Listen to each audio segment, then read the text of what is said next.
Hari ini kita ingin membahas satu prinsip yang penting, prinsip yang sejak awal dari penciptaan manusia sebetulnya sudah diajarkan kepada kita. Tema yang akan kita bahas ini mengajak kepada setiap kita, mengajar kepada kita bahwa karya Allah lewat salib Kristus adalah untuk membebaskan kita, yaitu membebaskan kita dari kutuk. Sama-sama bilang sama saya, dari kutuk. Alkitab mencatat bahwa kata kutuk dalam Alkitab kurang lebih ada 200 kata kutuk. Tetapi tenang saja, karena kata berkat lawan dari kutuk ada 600 lebih kata berkat. Untuk itu kita bisa mengetahui bahwa sejak awalnya Allah menciptakan kita dan menjadikan manusia dengan tujuan karena Tuhan ingin memberkati kita. Amin. Karena itu kita bisa melihat dalam ayat firman Tuhan, dalam Kejadian pasalnya yang pertama, ayat 26 sampai 28, kita bisa melihat di sana, berfirmanlah Allah, baiklah kita menjadikan manusia menurut gambar dan rupa kita, supaya mereka berkuasa atas ikan-ikan di laut, dan burung-burung di udara, dan atas ternak, dan atas seluruh bumi, dan atas segala binatang melata yang merayap di bumi. Maka Allah menciptakan manusia itu menurut gambarnya, menurut gambar Allah diciptakannya dia. Laki-laki dan perempuan diciptakannya mereka. Allah memberkati mereka. Lalu Allah berfirman kepada mereka, beranak cuculah dan bertambah banyak. Penuhilah bumi dan taklukkanlah itu, berkuasalah atas ikan-ikan di laut dan burung-burung di udara dan di atas segala binatang yang merayap. Kalau kita berbicara tentang kutuk, yang ada dalam pikiran kita tentunya bagaimana kita bisa lepas dari kutuk. Tentu kita mengetahui bagaimana kita lepas dari kutuk karena kita percaya kepada Kristus di atas kayu salib. Itu sebabnya Alkitab katakan terkutuklah orang yang ada di atas kayu salib. Yesus menanggung dosa kita, pelanggaran yang mengakibatkan kutuk ditanggung oleh Tuhan, sehingga lewat kematiannya dan kebangkitannya Allah memberikan kepada kita kepastian bahwa segala kutuk dapat dibebaskan dalam hidup kita. Amin. Karena itu Bapak Ibu Saudara yang dikasihi oleh Tuhan, kita mengetahui dari ayat di atas bahwa kehendak Tuhan adalah awalnya untuk memberkati kita, berkuasa dalam hidup kita. Tetapi ternyata berkat yang Tuhan berikan bukan hanya berkat supaya kita berkuasa di bumi ini, ada satu berkat lagi, yaitu berkat keluarga. Karena itu saya mengajak kita untuk melihat dalam Kejadian 4 ayat 12, ayat 1 sampai 12 dikatakan, kemudian manusia itu bersetubuh dengan Hawa istrinya dan mengandunglah perempuan itu lalu melahirkan Kain. Maka kata perempuan itu, aku telah mendapatkan seorang anak laki-laki dengan pertolongan Tuhan. Selanjutnya dilahirkannya Habel, adik Kain, dan Habel menjadi gembala kambing domba. Kain menjadi petani. Namun yang terjadi adalah selanjutnya kita tahu dalam Alkitab Kain membunuh siapa? Habel. Berkat yang Tuhan berikan bukan hanya buat kita berkuasa di bumi, tetapi sebetulnya berkat yang besar adalah berkat keluarga. Dan berkat keluarga bukan cuma istri, bukan hanya suami, bukan cuma anak-anak, tetapi ada berkat yang besar buat kita. Dalam konteks keluarga adalah dengan berkat keluarga kita punya saudara. Sama-sama bilang sama saya, punya saudara. Karena itu Kain mendapatkan Habel sebagai saudaranya. Tetapi yang terjadi adalah Kain membunuh Habel. Kain apa? Membunuh Habel. Itu sebabnya saya mengajak kita membuka ayatnya lagi. Kejadian 4 ayat yang ketiga sampai ayat yang ke-11. Hari ini kita akan belajar. Setelah beberapa waktu lamanya maka Kain mempersembahkan sebagian dari hasil tanah itu kepada Tuhan sebagai korban persembahan. Habel juga mempersembahkan korban persembahan dari anak sulung kambing dombanya, yakni lemak-lemaknya. Maka Tuhan mengindahkan Habel dan korban persembahannya itu, tetapi Kain dan korban persembahannya tidak diindahkannya. Lalu hati Kain menjadi sangat panas dan mukanya muram. Firman Tuhan kepada Kain, mengapa hatimu panas dan mukamu muram? Apakah kamu tidak akan berseri jika engkau berbuat baik, tetapi jika engkau tidak berbuat baik, dosa sudah mengintip di depan pintu. Ia sangat menggoda engkau, tetapi engkau harus berkuasa atasnya. Maka yang terjadi selanjutnya, kata Kain kepada Habel adiknya, marilah kita pergi ke padang. Ketika mereka ada di padang, tiba-tiba Kain memukul Habel. Adiknya itu lalu membunuh dia. Firman Tuhan kepada Kain, di manakah Habel adikmu itu? Jawabnya, aku tidak tahu. Dikatakan di sana apa? Apakah aku penjaga adikku? Firman-Nya, Apakah yang telah kau berbuat ini? Darah adikmu itu berteriak kepadaku dari tanah. Maka sekarang terkutuklah engkau, terbuang jauh dari tanah yang mengangakkan mulutnya untuk menerima darah adikmu itu dari tanganmu. Apabila engkau mengusahakan tanah itu, maka tanah itu tidak akan memberikan hasil sepenuhnya lagi kepadamu. Engkau menjadi seorang pelarian dan pengembara di bumi. Kain membunuh Habel. Itu sebabnya Kain menjadi terkutuk. Dari ayat yang kita baca tadi, paling tidak kita bisa melihat ada 4 keadaan ketika manusia mengalami kutuk. Mari kita cek bersama-sama. Dalam Kejadian pasal 4 ayat 11-14 tadi, kita bisa melihat bahwa keadaan kutuk adalah yang pertama, boleh kita lihat slide-nya, tidak punya kuasa, tidak berdaya. Kalau hari ini Bapak Ibu Saudara kita berpikir, saya itu udah jadi orang Kristen. Saya sudah lama jadi orang Kristen, saya aktif pergi ke gereja. Tetapi rasanya ada sesuatu dalam hidup saya sehingga saya bertanya-tanya, kok jadi orang Kristen tapi saya masih mengalami yang namanya tidak berdaya. Lalu kemudian yang kedua, terjajah. Orang yang ada di bawah kutuk bukan hanya tidak berdaya atau tidak punya kuasa, tetapi juga terjajah, di bawah perhambaan, diperhamba, diperbudak. Yang ketiga, miskin. Kain dikatakan kamu akan pergi mengembara dan tanah akan sulit menghasilkan yang baik buat engkau. Dan yang keempat, terpisah, terasingkan. Karena itu Bapak Ibu Saudara, sekarang pertanyaannya begini, kenapa Kain akhirnya mengalami kutuk? Dari ayat ini ada yang kita bisa pelajari bahwa dosa kedua yang dicatat dalam Alkitab adalah Kain membunuh Habel anaknya, adiknya maksud saya. Tetapi ada pernyataan Kain yang sebetulnya pernyataan yang nyinyir buat Tuhan. Ketika Tuhan bertanya, Kain di mana adikmu? Maka Kain bilang apa? Memangnya aku apa? Penjaga adikku. Itu sebabnya ada satu prinsip yang kita bisa lihat dari Alkitab. Kalau dalam bahasa Inggrisnya kita sebut dengan brother's keeper. Apa Pak? Penjaga gawang? Bukan. Itu goalkeeper namanya. Ini brother's keeper, penjaga saudaranya. Kain ngomong seperti nyinyir sama Tuhan dan dia bilang, memangnya aku penjaga adikku. Padahal sebetulnya Bapak Ibu Saudara yang dikasih oleh Tuhan, tidak kebetulan kalimat atau prinsip ini diajarkan. Kenapa? Karena justru yang membuat Kain akhirnya dikutuk dan mengalami 4 hal ini karena Kain tidak berhasil menjadi penjaga bagi adiknya. Oke, selanjutnya Bapak Ibu Saudara yang dikasih oleh Tuhan. Karena itu pelajarannya kita tahu, kalau ada kutuk sebetulnya ada pelajaran yang penting buat kita karena kita tidak bisa menjadi penjaga buat saudara kita. Apa maksudnya?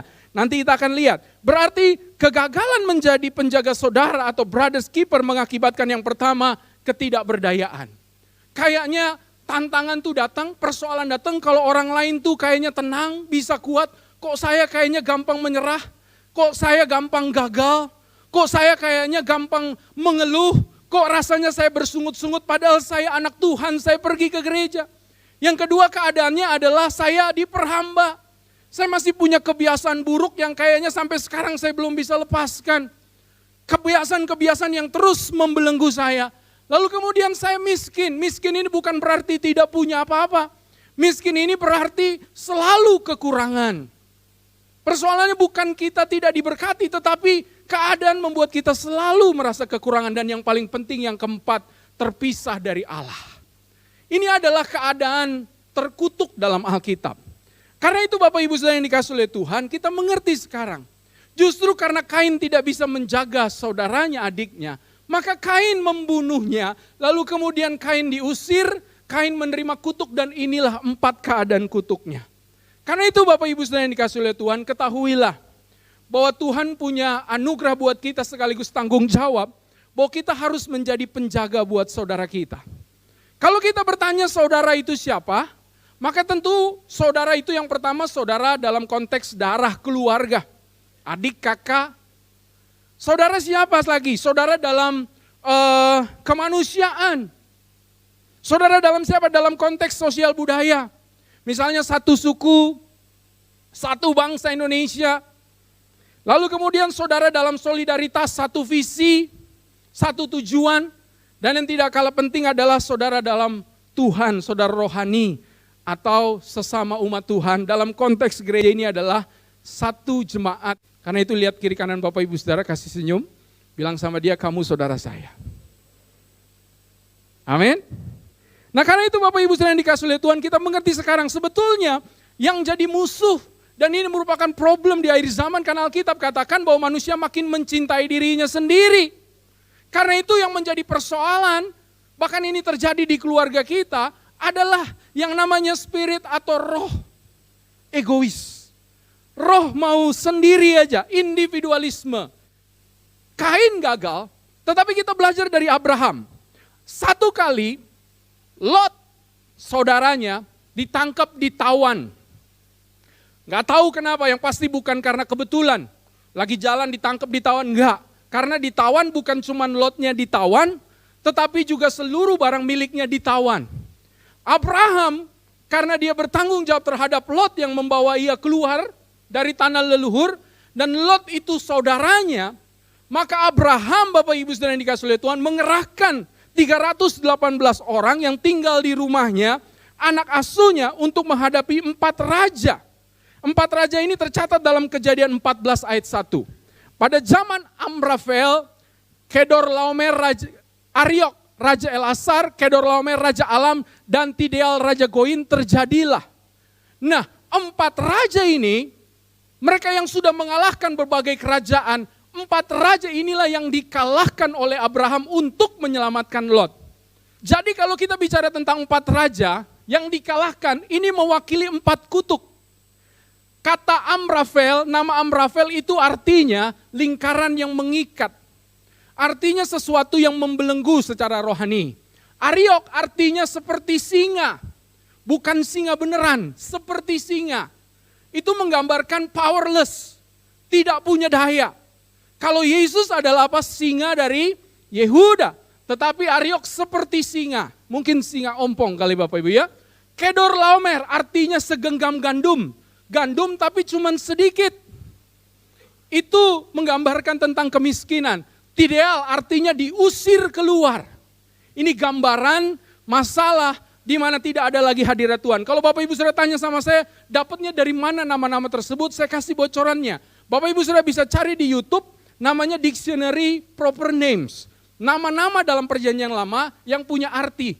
Ketik saja Google, free download, Bapak Ibu Saudara bisa belajar. Ketemu nama ini dan inilah artinya. Berarti apa yang dilakukan Abraham? Abraham mengalahkan 4 raja untuk menyelamatkan Lot. Lot itu bukan worship leadernya Abraham. Lot itu bukan singernya Abraham. Lot itu bukan jemaatnya Abraham.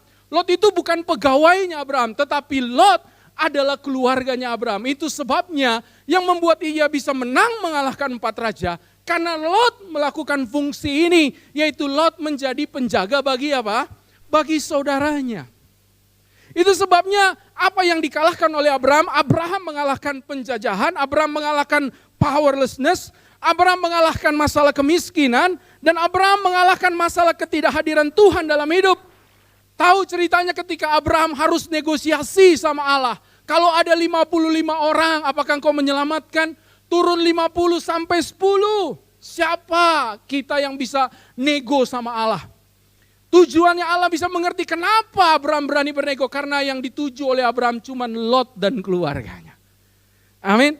Karena itu Bapak Ibu Saudara, Abraham berhasil mengalahkan 4 raja sehingga ia menjadi orang yang diberkati oleh Tuhan.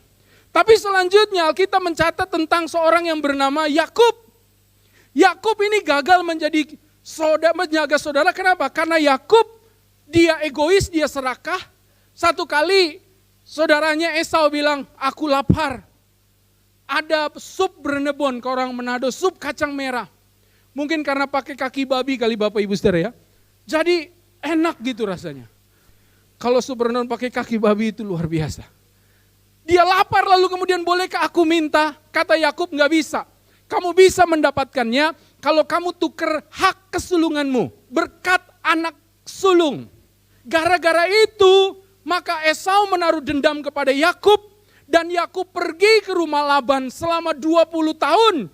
Karena itu Bapak Ibu Saudara yang dikasihi oleh Tuhan, ini yang terjadi dari Yakub, dia tidak berhasil dan satu ketika Tuhan memerintahkan Yakub dan dia bilang, Yakub, kembalilah ke tanah, ke rumah ayahmu, ke rumah leluhurmu, ke rumah keluargamu.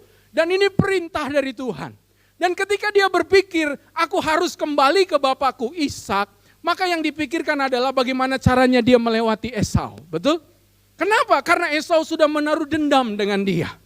Karena itu yang terjadi adalah dia sadar bahwa selama ini dia sudah menjadi serakah.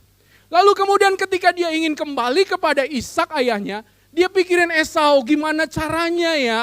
Saya harus melewati Esau untuk datang kepada ayahku Ishak.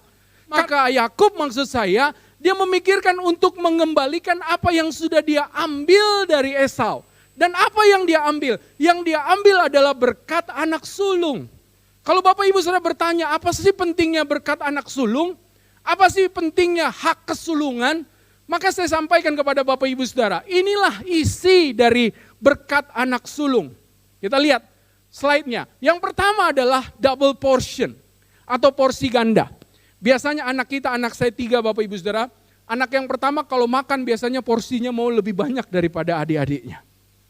Lalu kemudian berkat yang kedua namanya berkat kerajaan. Yang ketiga namanya berkat keimaman. Itu sebabnya kalau kita punya anak, kalau anak-anak kita sudah dapat 3 berkat ini, udah tenang hidup kita. Double portion, kita mau anak kita jadi pengusaha yang sukses dan kaya raya. Kerajaan, anak kita kalau sudah jadi gubernur, jadi presiden, jadi raja, udah tenang, betul? Lalu kemudian yang ketiga yang tidak kalah penting, kalau anak kita satu udah jadi pendeta, lengkap sudah hidup kita. Betul Bapak Ibu Saudara? Ini berkat double portion. Dan sebetulnya berkat double hak kesulungan ini dari Yakub buat Ruben. Tetapi karena Ruben juga melakukan kesalahan, maka kita bisa melihat double portion berkat ganda itu akhirnya beralih kepada Yusuf. Yusuf menjadi Perdana Menteri. Yusuf diberkati dengan berlimpah. Lalu kemudian berkat raja akhirnya beralih kepada Yehuda. Itu sebabnya Yesus merupakan keturunan Yehuda. Daud merupakan keturunan Yehuda, dia menjadi raja. Dan yang ketiga berkat imam itu diberikan kepada Lewi Bapak Ibu Saudara. Nah, mengapa begitu penting? Karena berkat kesulungan ini punya makna yang luar biasa. Karena itu Yakub berpikir, kalau saya ingin ketemu dengan Esau, maka berkat kesulungan ini harus saya kembalikan kepada Esau. Nah, cara mengembalikannya bagaimana? Inilah yang dipikirkan oleh Yakub dan luar biasa. Yakub merestorasi lagi. Yakub membangun lagi prinsip menjadi penjaga saudaranya dengan mengembalikan berkat anak sulung ini. Karena jangan Bapak Ibu Saudara salah, ketika Ishak dia sudah tua dan matanya sudah kabur, Ishak juga memberkati Esau, tapi berkatnya cuma 1. Tapi Yakub berkatnya berapa?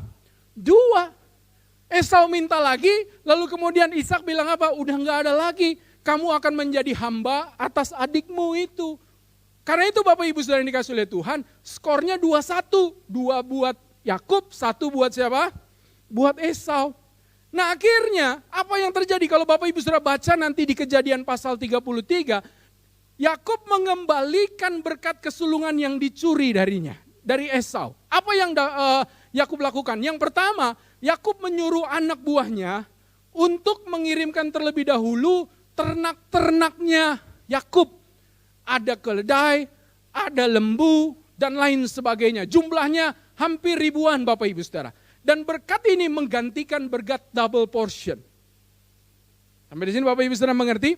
Yang kedua, apa yang dilakukan Yakub? Yakub ketika dia datang, dia ketemu Esau, yang dia lakukan dia langsung bersujud di hadapan Esau. Lalu kemudian kalimat yang dia keluarkan adalah ia memanggil Esau, ya Tuanku, my Lord.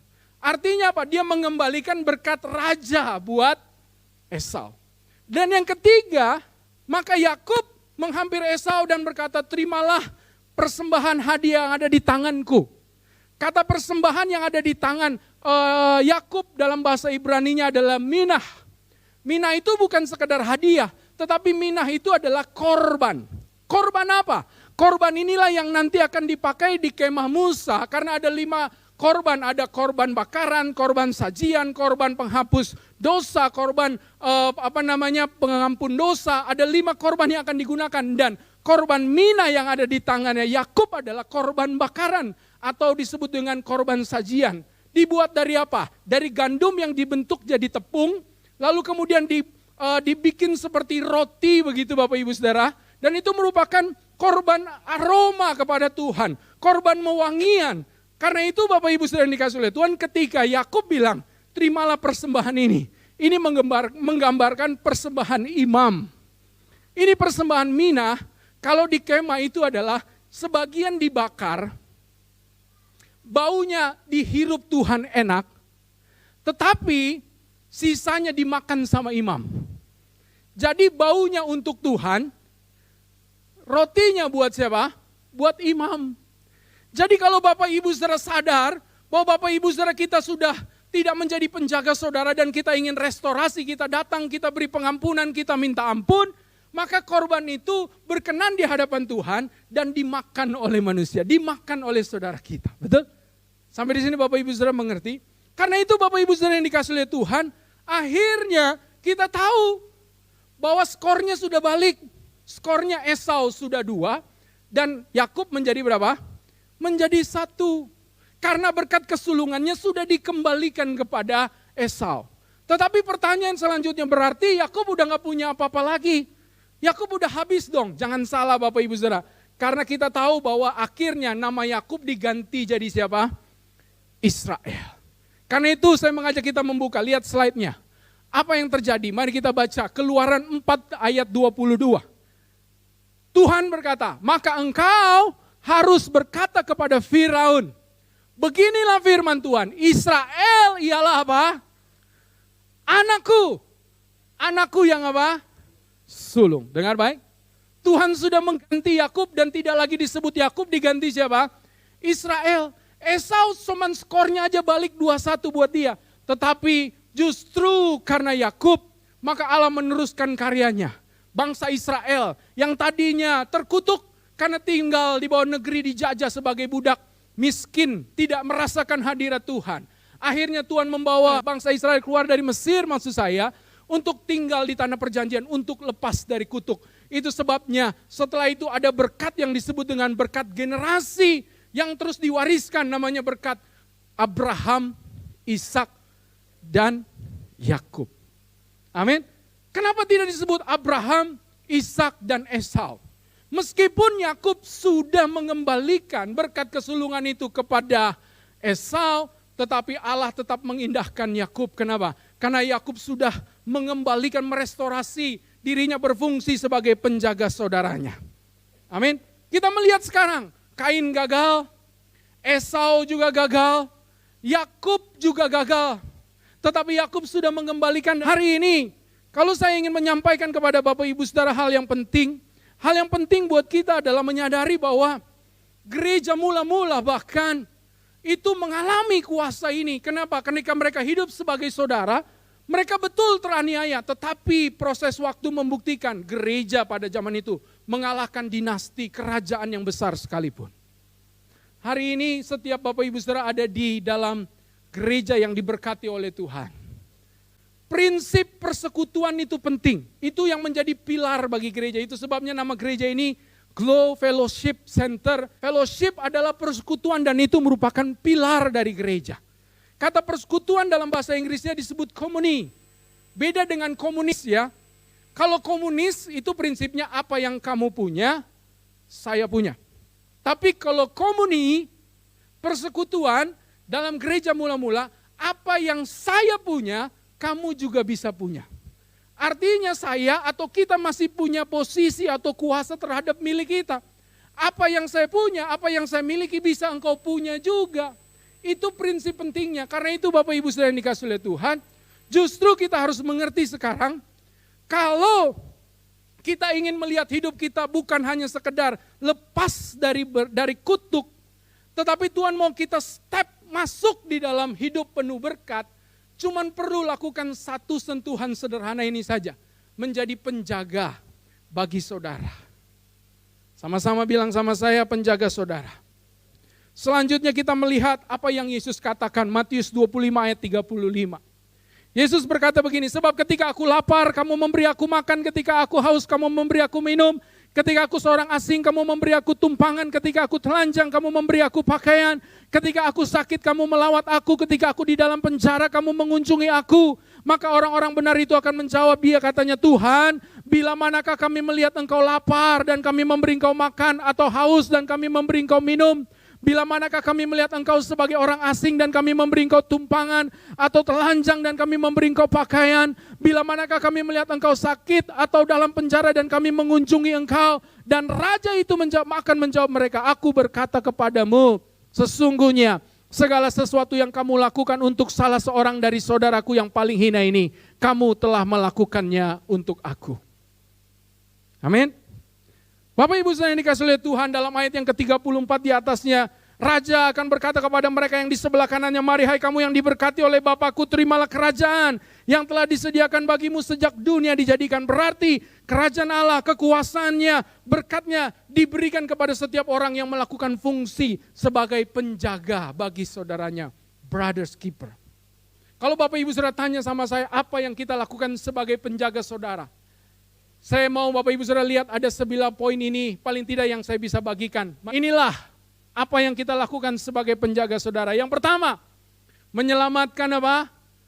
Menyelamatkannya dari apa? Penindasan dan ikatan yang ada. Jadi kalau ada saudara kita yang hidupnya terikat, yang kayaknya mau binasa, Bapak Ibu saudara yang dikasihi oleh Tuhan, kalau kita mau jadi melakukan fungsi sebagai penjaga saudara, tarik dia, bawa dia. Selamatkan dia dari segala bentuk ikatan dan penindasan. Yang setuju bilang amin. Yang kedua, apa yang kita lakukan dengan saudara kita? Ketawa bersama, nangis bersama. Ini prinsip yang baik. Kenapa? Karena sekarang orang itu senang lihat orang lain gagal, jatuh, dan sedih melihat orang lain sukses.